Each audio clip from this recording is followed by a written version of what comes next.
cette équipe-là, qui vous a presque passé sur le corps cette année avec 185 et 196 verges de course dans chaque game.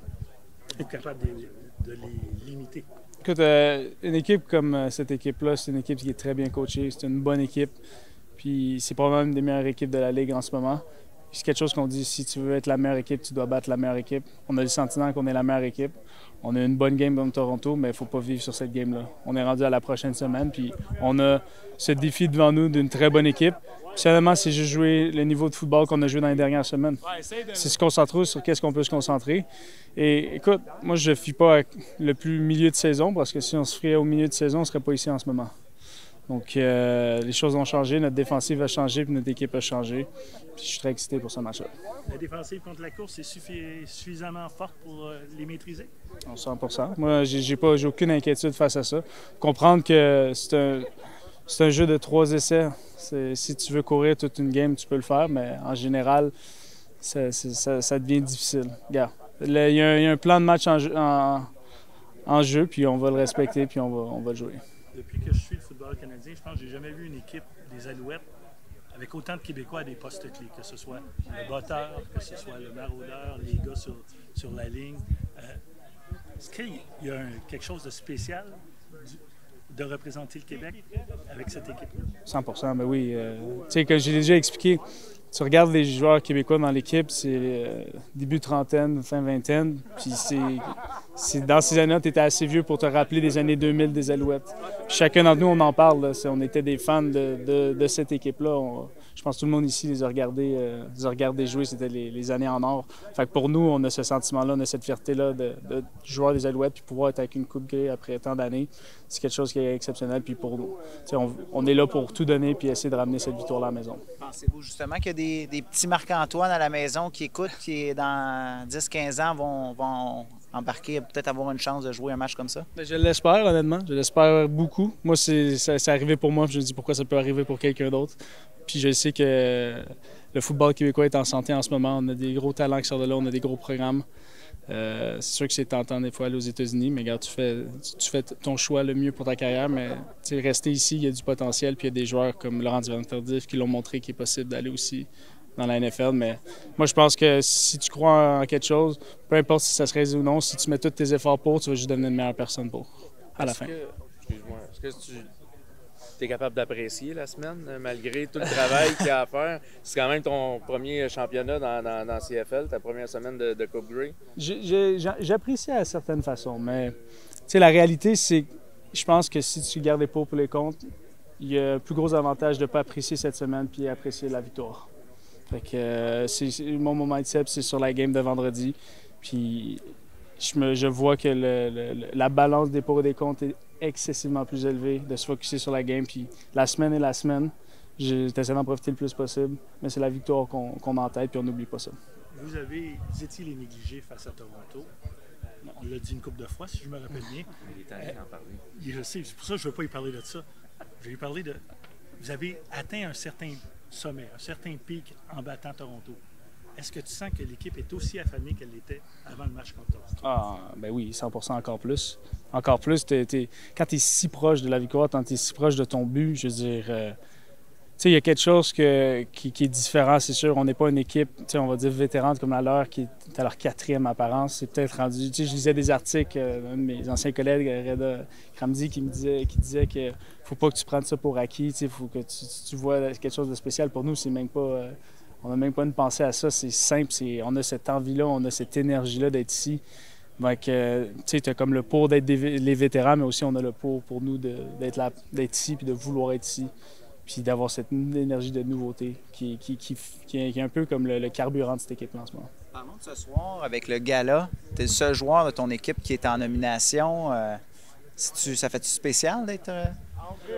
Ben oui, c'est quelque chose qu'il y a des grands joueurs qui ont passé par là, qui ont ces awards-là. Je sais qu'il y a du monde que c'est hyper important pour eux, puis j'enlève rien à ça. Pour moi, je trouve ça super le fun. C'est quelque chose que j'apprécie, puis je suis très reconnaissant, mais la réalité, c'est très beau cette cérémonie-là, mais lever la Coupe Grey sur ce terrain-là avec le chandail des Alouettes, c'est quelque chose que je pense depuis très, très jeune, puis c'est qu'est-ce que je pense en ce moment. C'était plus important pour toi les honneurs d'équipe qu'individuels? Oui, parce qu'à la fin de la journée, je vais vous le dire, là, un honneur individuel, c'est le fun sur le coup, mais pour les personnes ou les gens qui ont fait des sports d'équipe et qui ont gagné des championnats, le sentiment de gagner en équipe, parce que tu t'élèves tout le monde ensemble, tout le monde a gagné, c'est un des meilleurs feelings au monde. Cette victoire-là qu'on a eue, qui était juste contre Toronto, c'était tellement incroyable dans le vestiaire, c'était incroyable l'énergie puis toute cette semaine. Fait que pour moi, c'est même pas une question, c'est quelque chose qui est simple. Toute l'année, vous avez eu une équipe, vous avez toujours eu l'étiquette de négligé. Puis là, toi, tu es le seul joueur qui a peut-être une chance d'avoir une distinction individuelle. Sens-tu que tu as une pression supplémentaire? Écoute, honnêtement, quand tu joues à un sport professionnel, la pression, c'est toi-même qui est là, peu importe. Dans n'importe quoi, la pression est là. C'est toi si tu laisses l'affecter ou non.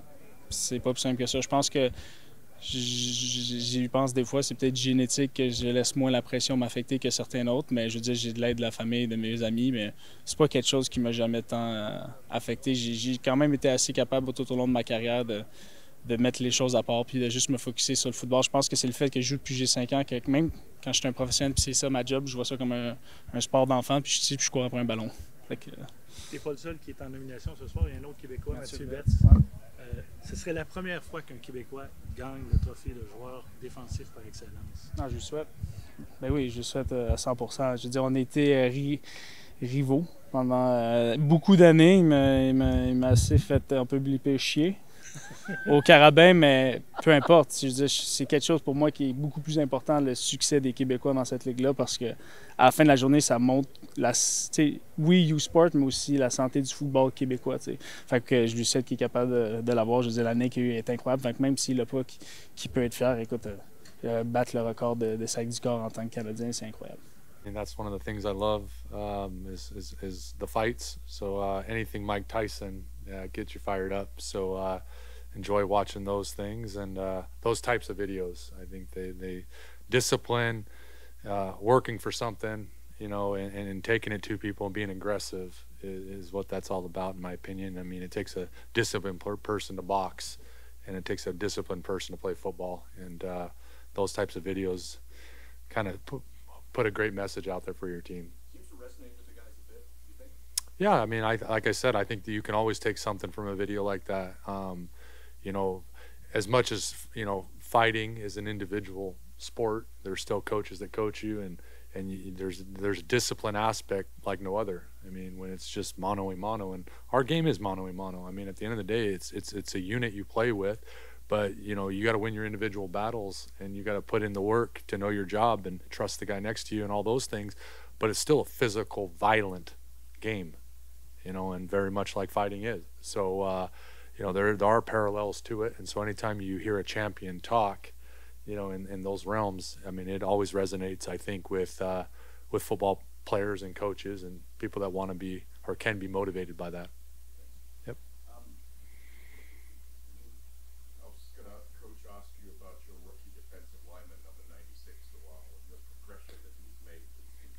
He's made tremendous strides. I think he had a ton of talent. You know, obviously one of the reasons we drafted him was the ability that he has. You know, he came in a little bit late to training camp, but he was ready to roll. You know, and watching him progress throughout the season and obviously getting bigger roles as the season rolled on, he's been tremendous for us. Hard worker. You know, one of those guys that has a smile on his face every single day as well. So it's that type of person you want in your locker room. You know, so, you know, there's a lot of things to love about Lawal, and I only think he's going to get better as he spends more time here and continues to work, because that's also what he is about. He's a hard worker, and that's something that epitomizes what we're about. So, yeah, he's got all of it, ability, toughness, and effort, and that's the three things we preach to play for us.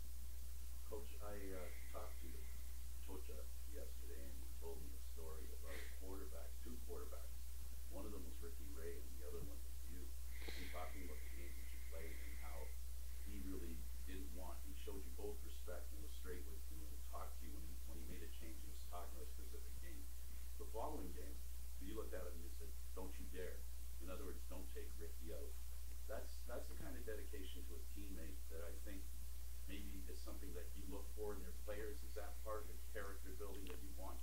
Absolutely. I mean, the team should be the first thing you think about. Should never be yourself. I mean, there's a confidence that has to come with being a professional athlete. There's a preparation that has to come because you have a job to do always. But you should believe in yourself and your teammates, and your team should always come first. So you should do anything for the team.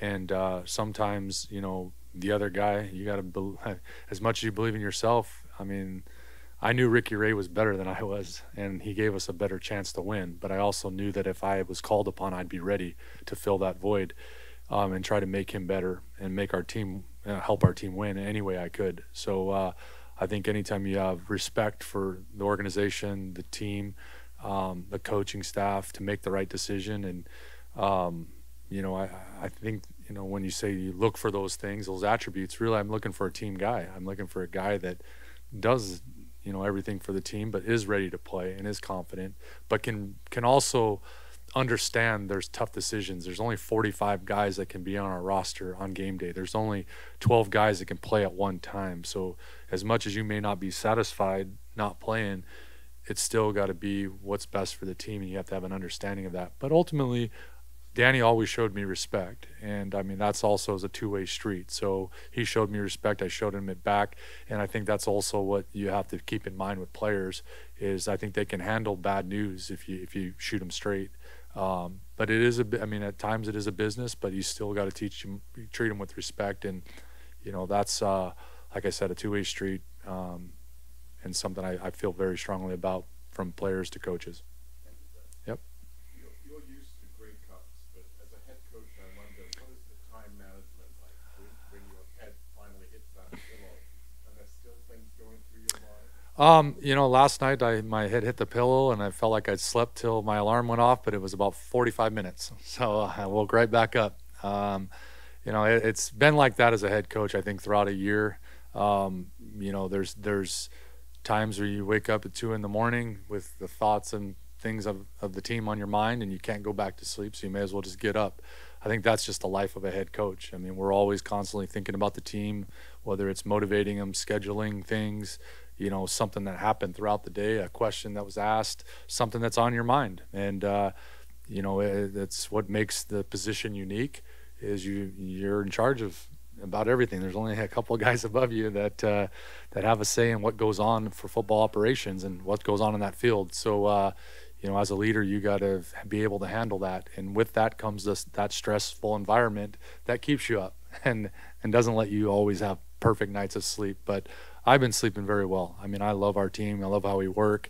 I love our coaching staff, and I love our organization. So, you know, we got a lot of like-minded individuals working together for a common goal. And whenever that's happening, I sleep pretty good. No further questions? A lot of the injured players are on the 6-game list, and especially they're practicing today. How important is it for those guys to be pushing the quote-unquote starters to be better? It's important every single day when we hit that practice field that everybody that can practices up to a standard to push each other, to compete.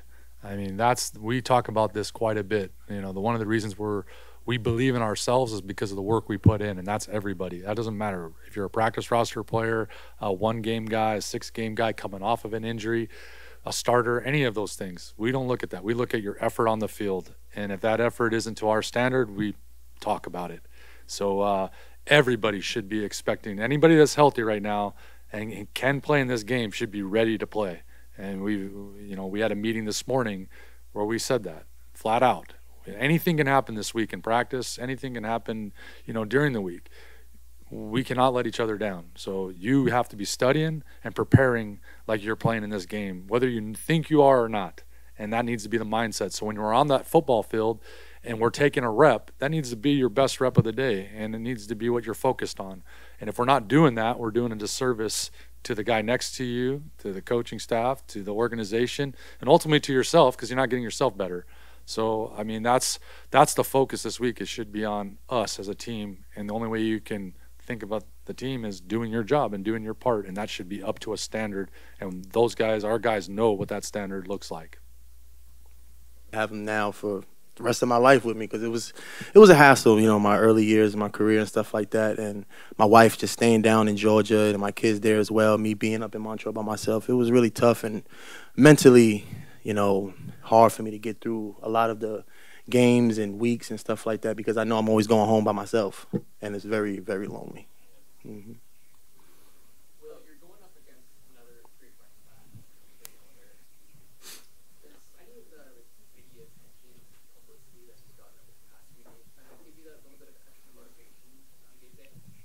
Honestly, not really. I hear it. People talk to me about it. Like one of my closest cousins, we talk almost every day. He sends me like articles and like statements that's being said about him or about myself, and I just ignore it. I just try to play my game and just stick to the game plan and do everything I can to help my team win.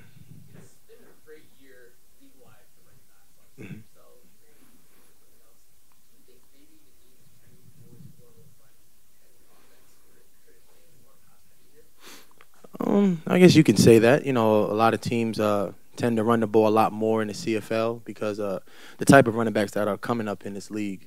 But I really do believe that football is always going to be one of the, obviously, a gridiron type of game, but you're always going to need running backs to pound the rock and establish the run game so you can get the ball to the receivers and stuff like that.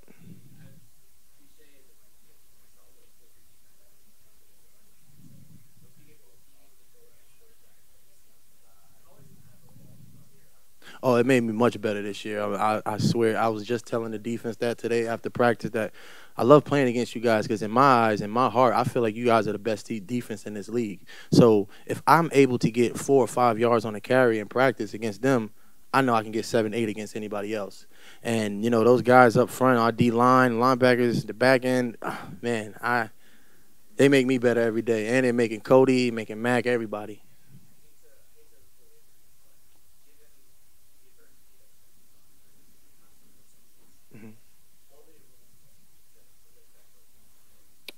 Man, it'll mean the world to me. To be honest with you, I don't really know if there's any words or any terms that can really explain the feeling that I will have. Just having that on my mind, losing my parents in 2020, coming back in 21, striving to try to get here, falling short 2 years in a row, losing the first round, and last year losing the second round. I just felt like this was the year that we have to get over that hump if we make it to the Eastern Finals, which we were confident we knew we can. It was just a lot of hardships that we have to get through and adversity that we're going to have to go through. So, once I'm speaking to existence right now. When we win, man, I'm going to be ecstatic.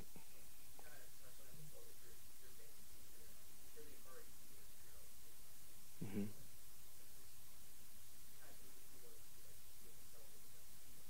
Oh. I'm going to be doing backflips. I'm going to be singing. All of that, man. But, I'm just going to make sure that the whole team is all together and we congratulate one another and just realize where we came from. All the new faces, the coaches, players in the locker room. It was overwhelming for a lot of people who already been here with the Alouettes. So just learning what Maas wanted to bring to us, learning his method, his philosophy on how he wants us to run things over here, it just made us better men.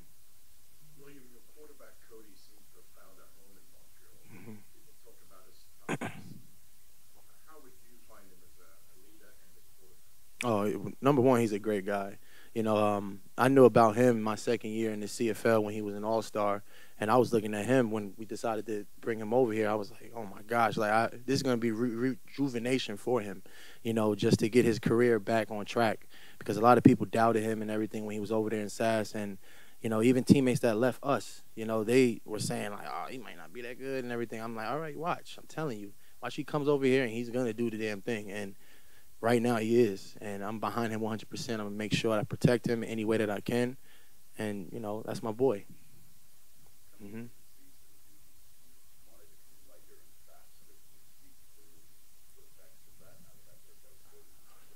Well, the thing about it is, like, with the weight, it was something that I was saying to the coaches when I came back from the NFL and everything like that. I was joking on myself. It was never a problem ever in the locker room, in the facility. Nobody ever said anything like Stanback, lose weight or anything like that. It was just for me. I was telling them, hey, guys, I know I've gained a little bit of weight. But I'm going to make sure that I come back in better shape each year, lose some weight, and just be back to the old Stanback that I used to be. Mm.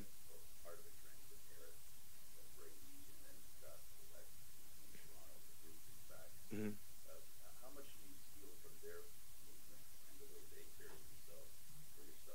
Well, coming into this league, I already knew who Andrew Harris was, man. He was the top dog out here. And when I came to Montreal, I just tried to implement my game behind Suddy, Terrell, and everything like that. I was watching his moves, watching what he does. I seen games of him playing in the NFL as well. So when he became my teammate, I just tried to just learn things from him, be a sponge, just try to be a student to the game and do everything I can at a young age to just be productive.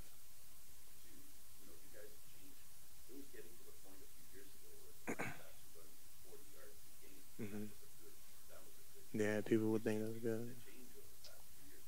Yes, definitely. And, it's going to keep changing. It's going to keep getting better, too, with running backs coming out of the backfield, running the ball, and everything like that. Mm-hmm.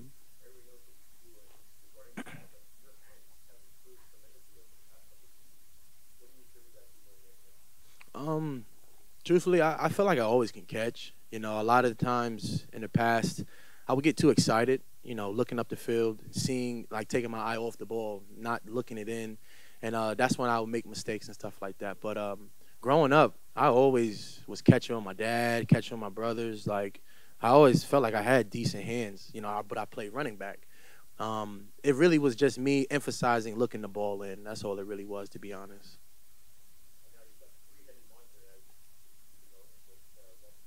Mm-hmm.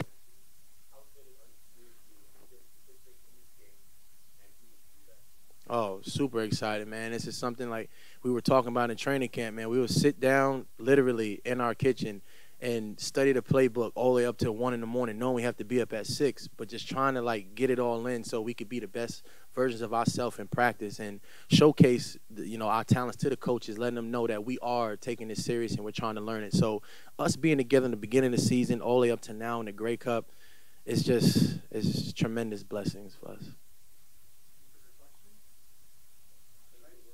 Thank you, guys. Appreciate it.